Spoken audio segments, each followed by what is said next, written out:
Assalamualaikum warahmatullahi wabarakatuh. Halo teman-teman, hari ini kami akan membawakan materi rangkuman bahasa Arab kelas 8, bab 1, 2, dan 3. Fokus utama kita adalah memahami doa-doa sholat sekaligus belajar tata bahasanya, yaitu fi'il mudhari, dzarf zaman, dan al-wasfu atau kata sifat. Yuk kita mulai pembahasannya. Kita akan mempelajari bacaan doa-doa sholat. Mulai dari doa al-istiftah, doa iftitah. Doa ar-ruku'i was sujud. Doa ruku' dan sujud. Doa al-i'tidal, doa i'tidal. Doa al-julusi baina as-sajdatain. Doa duduk di antara dua sujud. Doa at-tasyahudi al-awwal, doa tasyahud awal. Doa at-tasyahudi al-akhir, doa tasyahud akhir. Doa ba'da at-tasyahudi al-akhir, doa setelah tasyahud akhir. Allahumma ya Allah ba'id jauhkanlah baini antaraku antara khotoya kesalahan-kesalahanku kama sebagaimana ba'atta telah engkau jauhkan al-masyriki timur al-wal maghrib dan barat. Nakini bersihkanlah aku minal khotoya dari kesalahan-kesalahan. Yunako dibersihkannya as-saubu kain al-abyadu putih ad-danas noda. Ihsil cucilah bil ma'i dengan air as-salji salju wal barot dan embun. Subhanaka maha suci engkau Rabbana wahai Tuhan kami wa bihamdika dan dengan memujimu ighfirli ampunilah aku. Subhana maha suci Rabbi Tuhanku al-azimi yang maha agung a'layi yang maha tinggi wa bihamdihi dan dengan memujinya. Sami'a telah mendengar liman kepada orang hamidahu yang memujinya, walaka dan bagimu alhamdu segala puji hamdang pujian kasiron yang banyak, thayyiban penuh kebaikan, mubarakan penuh keberkahan fihi di dalamnya. Ighfirli ampunilah aku, irhamni kasihanilah aku, ujburni cukupilah aku, ihdini berilah aku petunjuk, urzukni dan berilah aku rezeki. Ighfirli ampunilah aku, irhamni kasihanilah. At-tahiyatu segala kehormatan lillahi bagi Allah, as-salawatu segala doa, Thayyibatu segala kebaikan, assalamu semoga keselamatan, alaika kepadamu, ayyuhan nabiyyu wahai nabi, warahmatullahi dan kasih sayang Allah, wabarakatuh serta keberkahannya. Ibadi hamba alaina kepada kami, as-solihin yang soleh. Asyhadu aku bersaksi bahwa la tiada ilaha sesembahan illa selain abduhu hambanya wa rasuluh dan utusannya. Sholli limpahkanlah rahmat ala kepada ahli keluarga kama sebagaimana Solaita engkau telah merahmati, barik berilah keberkahan, barokta engkau telah memberkahi, innaka sesungguhnya engkau, hamidun maha terpuji, majidun maha mulia. Ini sesungguhnya aku aku berlindung, bika kepadamu, syarri kejahatan, fitnati fitnah, al-mahya hidup, al-mamati mati, jahannam jahannam, al-qabr kubur, al-masihid dajjal, al-masihid dajjal.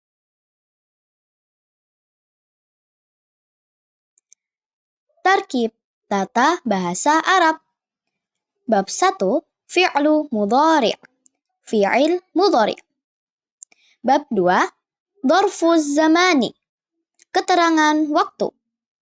Bab 3, al-wasfu atau al-awsafu, kata sifat.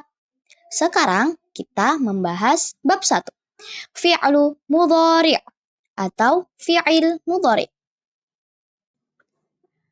Fi'il mudhari' adalah kata kerja yang menunjukkan terjadinya suatu perbuatan pada saat ini atau akan terjadi. Contoh, perhatikan huruf awal dan akhir pada setiap kata ganti subjeknya. Sedangkan huruf asli ba, ta, kaf tidak berubah sedikit pun. Contoh, huwa yaktubu. Dia laki-laki sedang menulis. Hiya taktubu. Dia perempuan sedang menulis. Anta taktubu. Kamu laki-laki sedang menulis. Anti taktubina. Kamu perempuan sedang menulis. Ana aktubu. Saya sedang menulis. Nahnu naktubu. Kita atau kami sedang menulis. Fi'il mudhari adalah kata kerja yang menunjukkan terjadinya suatu perbuatan pada masa saat ini atau akan terjadi. Dan fi'il mudhari itu harus diawali oleh salah satu huruf mudhara'ah. Di antaranya alif atau hamzah, nun, ya, atau ta. Contoh, yaktubu, sedang menulis. Yadridu, sedang memukul. Yajlisu, sedang duduk. Yadhabu, sedang pergi. Yastayqidu, sedang bangun. Yusalli, sedang sholat, dan lain-lain. Contohnya seperti pada gambar berikut. Huwa diganti menjadi huruf ya. Yadrusu, dia laki-laki sedang belajar. Hiya diganti menggunakan huruf ta menjadi tadrusu. Dia perempuan sedang belajar. Anta diganti menggunakan huruf ta menjadi tadrusu. Kamu laki-laki sedang belajar. Anti diganti menggunakan huruf ta dan diakhiri dengan huruf ya dan nun menjadi tadarisina. Kamu perempuan sedang belajar. Ana diganti menggunakan huruf alif menjadi adarusu. Saya sedang belajar. Dan nahnu diganti menggunakan huruf nun menjadi nadarusu. Kami atau kita sedang belajar. Ini sama seperti contoh yang berikutnya. Contoh fi'il mudhari yang kedua. Tabel yang ketiga ini. Nah, seperti contoh fi'il mudhari pada slide sebelumnya, kalau pada slide yang ke-14 ini, contoh kata fi'il mudhari yang digunakan adalah yadhhabu. Yadhhabu, dia laki-laki sedang pergi. Ini memiliki arti huwa, dia laki-laki. Maka fi'il mudhari'nya diawali huruf ya, yadhhabu. Hiya, dia perempuan, satu orang. Fi'il mudhari'nya diawali huruf ta menjadi tadhhabu. Dia perempuan sedang pergi. Anta, fi'il mudhari' diawali huruf ta menjadi tadhhabu. Kamu laki-laki sedang pergi. Anti, kamu seorang perempuan. Fi'il mudhari' diawali huruf ta dan diakhiri huruf ya sukun dan nun fathah menjadi tadhhabina. Kamu perempuan sedang pergi. Ana diawali huruf hamzah. Azhabu, aku sedang pergi. Dan nahnu, kami atau kita, fi'il mudhari'nya diawali huruf nun menjadi nadhhabu. Kita sedang pergi atau kami sedang pergi. Nah, pada slide yang berikut ini, coba kalian jawab kolom-kolom yang masih kosong itu dengan beberapa kata kunci. Huwa yashrobu. Maka apa jawaban, apa fi'il mudhari untuk hiya dan anta?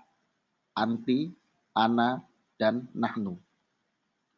Pada baris kedua ada kata kuncinya hiya taghsilu atau anta taghsilu. Maka untuk huwa, anti, ana, dan nahnu menjadi apa?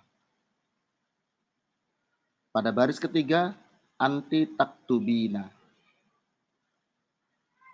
Pada baris keempat, kata kuncinya adalah ana anzuru. Pada baris keenam, nahnu nusolli.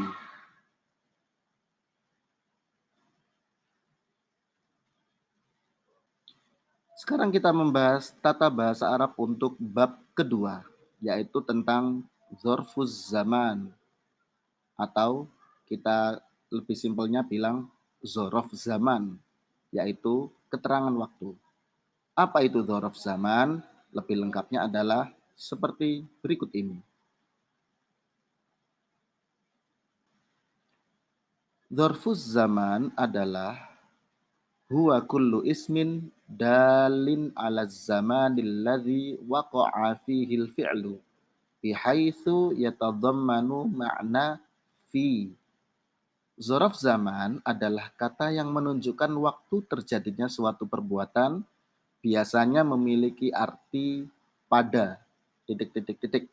Contoh, al-yauma pada hari ini, al-lailata pada malam ini, sobahan pada pagi ini, ghodan besok, masaan pada sore ini, naharon pada siang ini, qabla sebelum, hina ketika, dan ba'da setelah.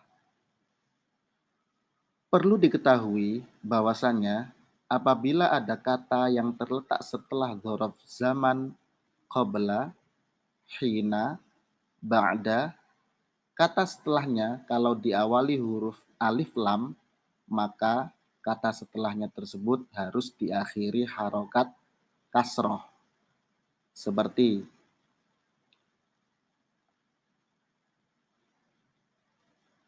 kamu berdoa sebelum tidur. Maka kamu, anta, berdoa tad'u sebelum qabla tidur, an-naumu. Maka setelah kata qabla harus menjadi an-naumi. Maka untuk jawaban nomor 5, anta tad'u qablan naumi. Nah, 1 sampai 10 silahkan kalian jawab. Sudah selesai menjawab? Nah, kunci jawabannya ada pada slide ke-19 berikut ini, ya. Kunci jawabannya adalah sebagai berikut. Nomor 1, adhabu ilal madrasatil yauma. Aku pergi ke sekolah pada hari ini. 2, ata'allamu hina azkuru. Aku belajar ketika aku ingat. 3, arji'u minal madrasati masaan. Aku pulang dari sekolah pada sore hari. 4, nusolli zuhro naharon. Kita sholat zuhur pada siang hari. 5, tad'u qablan naumi. Kamu laki-laki berdoa sebelum tidur. 6, sobahan astaiqidhu qablal fajri. Pada pagi ini aku bangun tidur sebelum subuh. Ghodan ta'kulinas samaka. Besok kamu akan makan ikan. 8, nanamu fil baitil lailata. Kita tidur di rumah pada malam ini. Dan seterusnya. Selanjutnya adalah tata bahasa atau tarkib untuk bab 3, yaitu tentang kata sifat. Kata sifat dalam bahasa Arab namanya al-wasfu. Kalau al-awsafu berarti beberapa kata sifat al-awsafu. Oke, apa itu tentang kata sifat? Kita pelajari. Al-wasfu adalah kata sifat, yakni kata yang menyatakan bentuk atau wujud atau jumlah atau keadaan dari kata yang diberi sifat. Contoh dalam bahasa Indonesia ya. Rumah itu kecil. Kata yang diberi sifat adalah rumah. Apa sifatnya? Kecil. Nah, contoh-contoh dalam bahasa Arab seperti kabirun, besar, sohirun, kecil. Ini perpaduannya dengan lawan kata ya, dengan antonimnya. Dalam kata sifat juga ada jenis mudzakkar, yaitu jenis laki-laki, dan ada jenis muannas, yaitu jenis perempuan. Kabirun, mudzakkar, besar. Kabirotun, jenis muannas, artinya juga sama, besar. Kathirun, kathirotun, banyak, lawan katanya. Qalilun, qalilatun, sedikit. Contoh-contoh kata sifat yang lain. Tawilun, tawilatun, artinya panjang. Qasirun, qasiratun, artinya pendek. Jamilun, jamilatun, indah. Qabihun, qabihatun, buruk. Jadidun, jadidatun, baru. Qadimun, qadimatun, bekas. Qawiyun, qawiyatun, kuat. Dha'ifun, dha'ifatun, lemah. Apa bedanya yang mudzakkar dan muannas? Nah, kata sifat yang mudzakkar ini digunakan untuk kata yang disifati itu bersifat mudzakkar juga. Sedangkan yang muannas juga begitu. Kalau kata sebelumnya itu bersifat muannas, maka kita gunakan kata sifat yang muannas.